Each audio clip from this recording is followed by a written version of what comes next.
pengelolaan dan desa. Karena ini kita tujuannya adalah untuk menghindari terjadinya hal tidak diinginkan di kemudian hari. Karena sudah banyak contoh ya Bapak Ibu sekalian, sudah banyak contoh bahwa teman-teman kepala desa banyak yang tersangkut dengan kasus hukum. Ya, tentunya ini yang perlu kita antisipasi dari jauh-jauh hari. Karena ini, baik saya langsung saja. Saya sendiri mewakili Pak Inspektur ini. Saya Nathan dari Iwanto.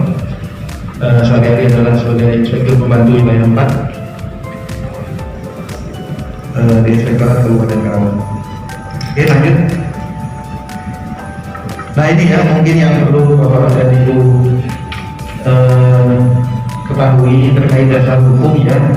Mohon Bapak dan Ibu untuk bisa di-download ya, karena sudah sama-sama tahu. Kemudian PP 12 tentang pembinaan dan pengawasan pemerintah daerah. Kemudian Permendagri 73 tahun 2020 tentang pengawasan dan pengelolaan keuangan desa. Peraturan PDTT nomor 13. Peraturan LKPP tahun 2019 tentang pedoman penyusunan dan tata cara pengadaan barang dan jasa di desa. Dan ini biasanya yang sering jadi masalah itu ya, terkait dengan pengadaan barang dan jasa di desa. Baik, lanjut. Ya, review pengadaan barang jasa, pemantauan penyaluran transfer ke desa, dan pemeriksaan investigatif. Nah ini pemeriksaan investigatif ini dilaksanakan apabila ada laporan ya, ada dumas pengaduan dari masyarakat. Lanjut saja, ini teknis pemeriksaan. Lanjut. Terus Pak. Terus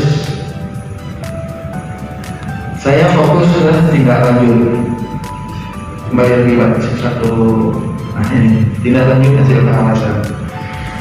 Ini mau diperhatikan Bapak dan Ibu bahwa hasil pengawasan inspektorat itu dibuat dalam bentuk laporan hasil pemeriksaan. Bapak dan Ibu kepala desa mempunyai waktu sesuai ketentuan untuk menindaklanjuti kalau ada temuan, kalau ada rekomendasi itu maksimal adalah 60 hari. Jadi mohon ini menjadi perhatian ya, kalau ada temuan, kalau ada rekomendasi segera saja ditindaklanjuti. Lanjut. Ini ya pengawasan oleh camat tadi, melaksanakan pengawasan terhadap pengelolaan keuangan desa, daya gunaan aset desa dalam bentuk evaluasi rancangan Perdes terkait APBDes, evaluasi pengelolaan keuangan desa dan aset desa, evaluasi pelaporan pertanggungjawaban APBDes, terus dan ini lagi ya banyak, nanti ini bisa di copy saja. Lanjut. Nah ini ada pengawasan oleh BPD. Ini sama-sama diketahui bahwa ini yang banyak yang belum dilakukan oleh BPD. Hasil pengawasan oleh BPD itu disampaikan Pak kepada kepala desa. Kegiatan ini adalah merupakan sosialisasi pengelolaan dana desa tahun 2021 gitu kan, untuk kepala desa, camat, pendamping desa, peraturan kecamatan, kasih PMD. Untuk pesertanya dari mana Pak? Ya tadi dari kecamatan ya, camat, jadi kita ada 2 hari ya dengan besok ya. Jadi hari ini 14 kecamatan, besok 15 kecamatan. Di dalamnya itu ada kepala desa 2 orang ya, yang terus dikasih PMD di 29 kecamatan, juga operator kecamatan, dan juga pendamping desa, tenaga ahli. Tujuannya Pak?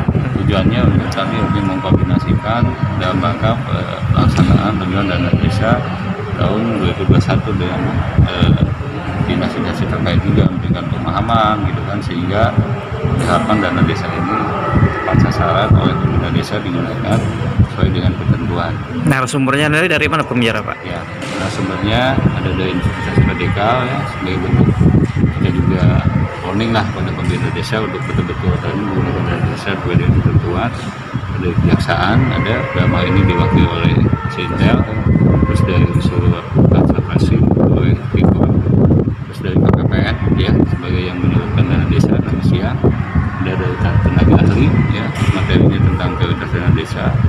dari kita dinas PMD. Hmm. PPN juga ada.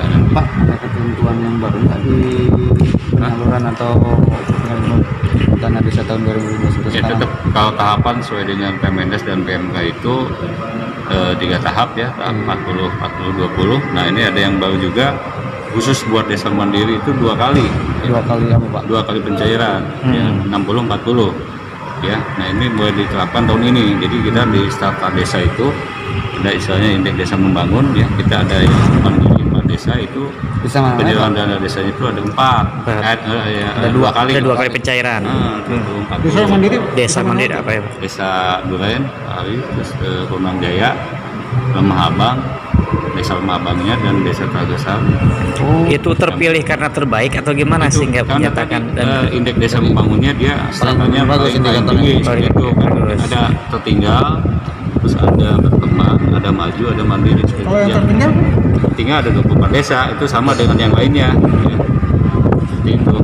Pak, Tahun ini katanya untuk di tahun 2021 ini proses pengajuan dana desanya berbeda dengan tahun-tahun sebelumnya. Nah itu jadi begini, kita untuk tahap 1 nih ada 3 poin, ada untuk progres 8%, 40% itu dibagi 3, ada untuk BLT ya, ada untuk non BLT, ada untuk tadi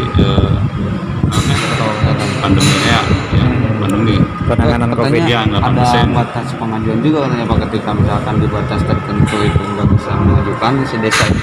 Katanya cair, betul nggak Pak? Tidak ada, pokoknya 1 tahun anggaran Oh. aja. Anggaran yang paling cepat Januari gitu kan, tahap 1. Tahap 2 paling cepat bulan 3, tahap 3 bulan Juni itu paling cepat gitu. Dalam 1 tahun anggaran 2021. Besarannya tidak ada perubahan. Besaran Pak, iya itu sesuai dengan ini sudah ditetapkan di Peraturan Bupati nomor 5 tahun 2021. Tiap-tiap desa itu ada sudah dibesarkan. Paling besar itu ada yang sampai 2M. Ya. Paling besar 2 miliar. Ya, yang paling kecil 800 juta. 800 juta. Itu indikatornya di situ ada indeks apa?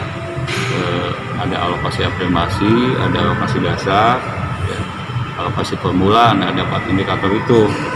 Dari anggaran 349M nih untuk kita ini misalnya kurang lebih 349M ya.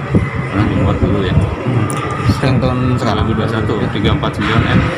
Kan katanya kan sering permasalahannya mengenai tentang SPJ ini kan. Iya. Sering nggak SPJ ini suka lambat belum mengumpulkan SPJ Ya, itu sehingga tadi, untuk pencairan. makanya di itu ada, jadi syarat penyusunan ada di PMK atau Menteri Keuangan ya. Jadi di situ hanya diminta finalisasi ya.